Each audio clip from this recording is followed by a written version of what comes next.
বাংলাদেশের জামায়াতে ইসলাম ও ইসলামী ছাত্র শিবির নিষিদ্ধের আদেশ প্রত্যাহার করে স্বরাষ্ট্র মন্ত্রণালয়ের জননিরাপত্তা বিভাগ থেকে প্রজ্ঞাপন জারি করা হয়েছে। বুধবার স্বরাষ্ট্র মন্ত্রণালয় থেকে এ সংক্রান্ত একটি প্রজ্ঞাপন প্রকাশ করা হয়। আওয়ামী লীগ কোনো নীতিগত অবস্থান থেকে জামাতকে নিষিদ্ধ করে নাই। আওয়ামী লীগ রাজনৈতিক অপকৌশলের জন্য ছাত্র জনতার বিপ্লবকে নির্মমভাবে দমন করার জন্য এই ইস্যুটাকে এইভাবে ব্যবহার করেছিল। তা আমরা ছাত্র জনতার গণ অভ্যুত্থানে পরাজিত এবং প্রত্যাখ্যাত একটি দলের অন্যায় ন্যারেটিভের পার্ট হতে পারি না। আওয়ামী লীগের রাষ্ট্রীয় ক্ষমতায় দোর্দণ্ড প্রতাপে ছিল, কখনোই নিষিদ্ধ করে নাই। যখন ছাত্র জনতার বিপ্লবে যখন আওয়ামী লীগের প্রায় পরাজিত এবং পরাভূত হওয়ার মতো অবস্থা হয়েছে, তখন আপনার এই পুরা বিপ্লবটাকে, পুরা অভ্যুত্থানটাকে সন্ত্রাসী কর্মকাণ্ড আখ্যায়িত করে অবাধে দমন নিপীড়ন চালানোর একটা পর্যায়ে জামাতকে নিষিদ্ধ করেছে। প্রজ্ঞাপনে বলা হয়, সরকার সন্ত্রাস বিরোধী আইন 2009 এর ধারার 18 এর প্রদত্ত ক্ষমতা বলে বাংলাদেশ জামায়াতে ইসলাম ও উহার ছাত্র সংগঠন, বাংলাদেশ ইসলামী ছাত্র শিবির সহ এর সকল অঙ্গ সংগঠনকে রাজনৈতিক দল ও সংগঠন হিসাবে নিষিদ্ধ ঘোষণা সংক্রান্ত প্রজ্ঞাপন বাতিল করা হলো। প্রজ্ঞাপনে আরও বলা হয়, সরকার বিশ্বাস করে যে বাংলাদেশ জামায়াতে ইসলাম এবং উহার ছাত্র সংগঠন, ইসলামী ছাত্র শিবির সহ এর সকল অঙ্গ সংগঠন সন্ত্রাসী কার্যকলাপের সাথে জড়িত নয়। তাই দলটির নিষিদ্ধ ঘোষণা সংক্রান্ত প্রজ্ঞাপন বাতিল করা হলো।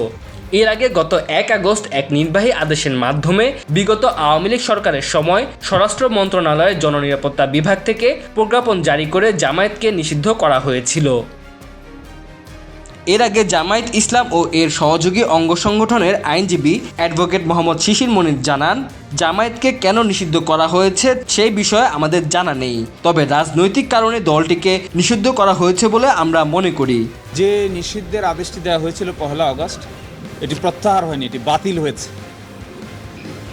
এই বাতিলটা যে কারণে ওনারা নিষিদ্ধ করেছিলেন, সবগুলো রিপোর্টে একই ধরনের রিপোর্ট এসেছে যে সন্ত্রাসী কর্মকাণ্ডের সঙ্গে জড়িত এই ধরনের কোনো বিশ্বাসযোগ্য কোনো কিছুই কেউ খুঁজে পাননি।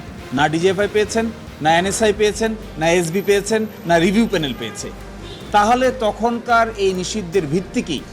রিভিউ প্যানেলের এখানে মন্তব্য আছে যে ভিত্তিহীনভাবে তখন নিষিদ্ধ ঘোষণা করা হয়। আমরা যেটা আগেই বলেছিলাম যে আসলে এটি ছিল অসৎ উদ্দেশ্য প্রণোদিত, কোনো রকম আইনি প্রক্রিয়া ফলো না করে হুইমজিক্যালি, ইচ্ছাকৃতভাবে যখন তখন যা মনে হয়েছে তখনই তাই করা হয়েছিল।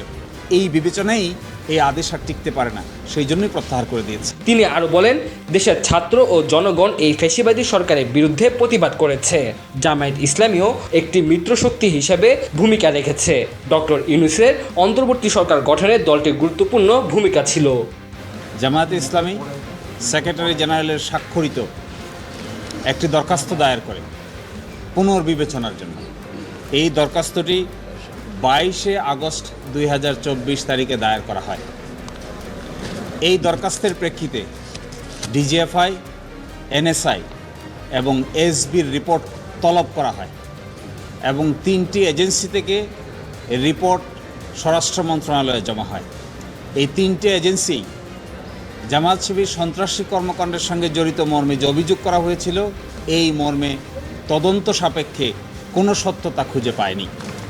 অতঃপর মিনিস্ট্রি অফ হোম থেকে সিনিয়র সেক্রেটারির নেতৃত্বে 3 সদস্য বিশিষ্ট একটি রিভিউ প্যানেল গঠন করা হয়। আইন অনুযায়ী 19 নম্বর ধারার রিকোয়ারমেন্ট মোতাবেক এই রিভিউ প্যানেল গঠন করা হয়। এই রিভিউ প্যানেলে বিষয়টি পুঙ্খানুপুঙ্খভাবে আলোচনা হয় এবং তারাও অতীতের এই অভিযোগের সমর্থনে কোনো তথ্য প্রমাণ খুঁজে পাননি।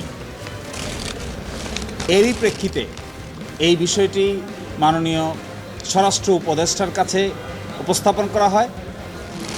ওনার সই স্বাক্ষরের পরে মাননীয় প্রধান উপদেষ্টা, তার সই স্বাক্ষরের পরে মাননীয় আইন উপদেষ্টার সকল প্রক্রিয়া সম্পন্ন হয়ে এই বিষয়টি সিদ্ধান্ত গৃহীত হয় যে অতীতে যে প্রজ্ঞাপনটি জারি করা হয়েছিল, এই প্রজ্ঞাপনটিকে বাতিল ঘোষণা করা হয়।